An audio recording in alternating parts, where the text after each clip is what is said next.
Welcome to this essential training module.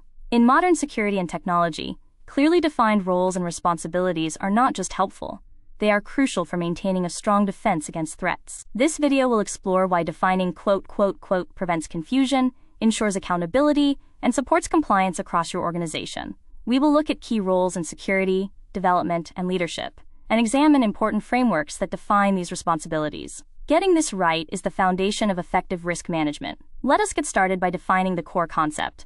Roles and responsibilities are fundamental, outlining exactly who owns decisions and actions related to security and compliance. This clarity ensures that everyone, from software developers to regular business users, understands their specific part in maintaining a secure environment. Establishing accountability is vital because effective data security requires designated roles that have the authority and oversight to make policy decisions and allocate necessary resources. If accountability is not formalized with clear structures, it is easy for responsibility to become spread too thinly or disappear entirely. This lack of clarity significantly increases the likelihood of human errors, security misconfigurations, and missed threats, weakening the organization's defenses. Properly defined roles create a consistent, organization-wide approach to protecting sensitive assets, moving data protection from fragmented efforts to a measurable program. This diagram illustrates the critical flow from defining roles to overall security posture. We start with the need to define clear roles, which immediately leads to the question of formal accountability. If accountability is formalized, it establishes a consistent security program, ultimately leading to reduced risk and improved compliance. However, if accountability is lacking, responsibility diffuses or disappears entirely, resulting in increased misconfigurations and security threats. Both paths feed into the overall security posture of the organization, highlighting that formal accountability is essential for achieving positive outcomes. This strong structure is what prevents security efforts from becoming uneven, reactive, or incomplete across complex data environments. Clear roles ensure that security efforts are coordinated and measurable, rather than being a collection of fragmented activities. This foundation is essential for effective security management.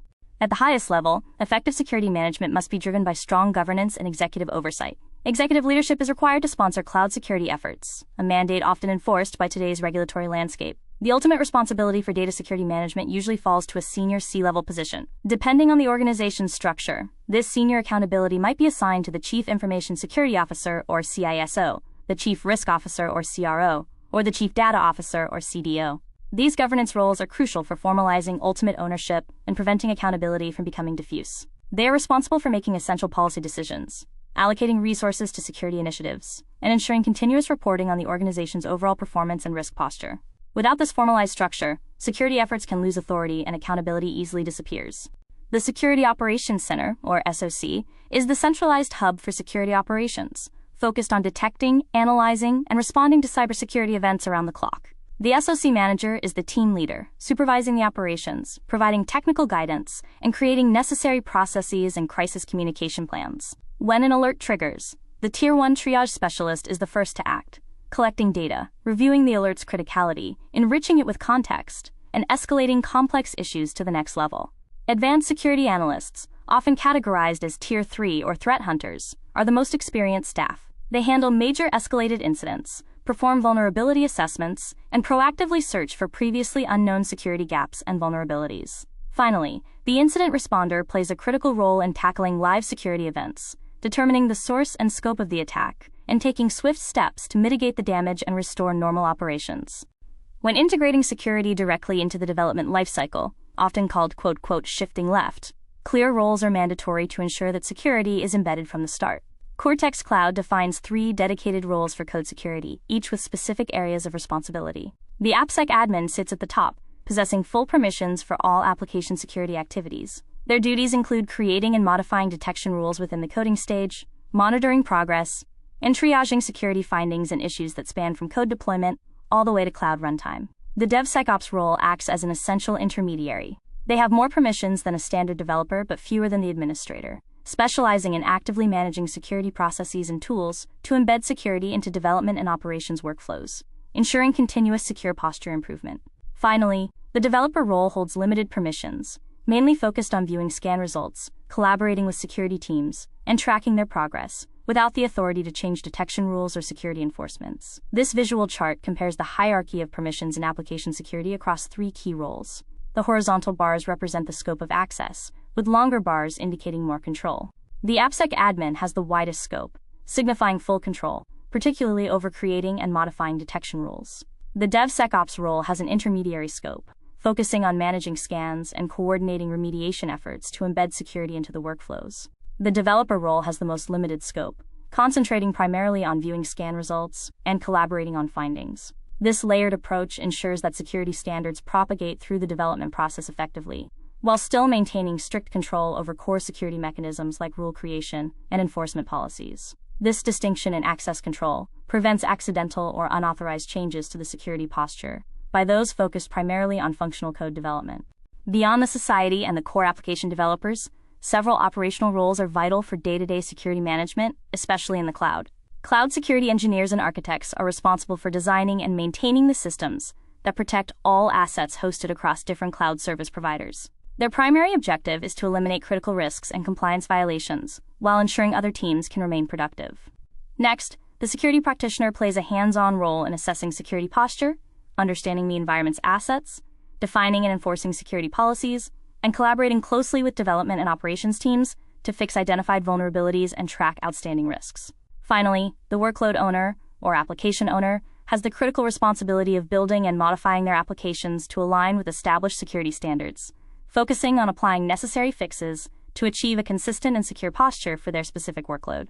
This sequence diagram illustrates the collaboration flow among core operational roles. It starts with the cloud security engineer, who designs the overall system, deploys security tooling, and defines the target security posture. This information flows to the security practitioner, who is responsible for enforcing these defined policies and reporting specific risks found to the teams that manage the assets. The workload owner then steps in to apply necessary fixes, resolving vulnerabilities in their applications, and confirming their compliance status.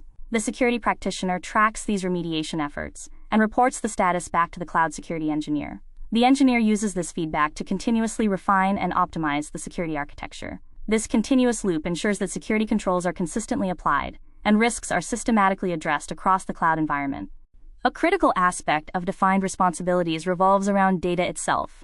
Data security management is the structured discipline that follows the full lifecycle of data, from its creation to its disposal. This management starts with assigning clear ownership and strict rules for how data should be accessed, used, and shared. To determine the appropriate security measures, organizations must classify data based on sensitivity, using labels like restricted, confidential, or public. This classification process directly supports the three core principles of data protection, known as the CIA triad: confidentiality, integrity, and availability. Crucially, the assigned classification label automatically influences how data is stored, encrypted, and shared. For instance, classifying customer financial data as, quote, restricted can automatically trigger data loss prevention rules that block users from emailing it externally, enforcing control based on the label, not just the file type. In cloud computing, security responsibility is fundamentally governed by the shared responsibility model. This model clearly divides the security and compliance tasks between the cloud service provider, or CSP, and the customer. The CSP is responsible for the security of the cloud, meaning they protect the underlying infrastructure, including physical facilities, hardware, and core network elements. Conversely, the customer is responsible for the security in the cloud. This crucial responsibility involves securing everything they deploy or store, such as encrypting sensitive data, managing user identities and permissions using identity and access management tools, and ensuring application and operating system security. The exact dividing line shifts depending on the service model used, whether it is infrastructure as a service, platform as a service, or software as a service. However, even in a software as a service model, where the CSP handles application security, the customer always retains responsibility for their data and who has access to it. To ensure that roles and responsibilities translate into real security, accountability must be enforced through both technical tools and administrative practices. Operational control is achieved by translating security policies into active safeguards, rather than just compliance checklists. Role-based access control, or RBAC, is a core method used to enforce access based on a user's role or attributes. RBAC implements the principle of least privilege, or POLP, which is vital for security. POLP dictates that users or devices should only be granted the absolute minimum level of access necessary to perform their defined tasks, which significantly limits the potential damage or lateral movement an attacker can achieve if an account is compromised. Operational success also requires cross-functional coordination with clear roles. Finally, Targeted training programs that reflect real workflows and track policy acknowledgement are necessary to reinforce accountability and reduce human error, which remains a leading cause of security incidents.